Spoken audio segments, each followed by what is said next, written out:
Hamas need to adhere to all the security arrangements. That is, for the Israeli public to be convinced that the new government means well, it is in fact intends on negotiating seriously, violence would have to stop. They are very suspicious of Hamas, so they'll be looking to see what Hamas will be doing next. The second thing, the Palestinian Authority, that is Mahmoud Abbas, before the unity government, have been cooperating very fully and well with the Israeli security apparatus inside the West Bank. This cooperation will have to continue. This is going to be very, very important.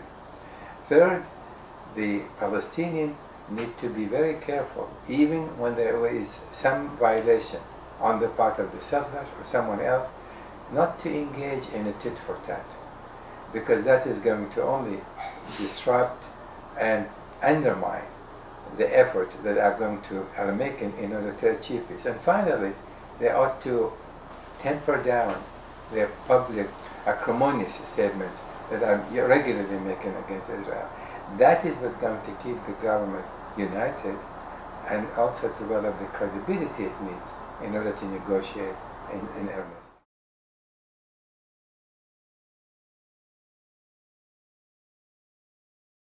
Well, you see, the Israeli public is like any other public in a democracy. They have a say.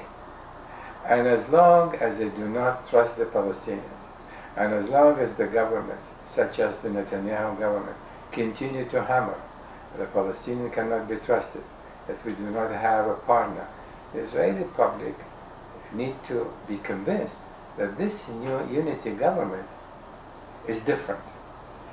And they need to be persuaded that the unity government would like to achieve an agreement with the Israelis, would like to seek a final peace accord, and that is why they need to be persuaded that the Palestinians mean that.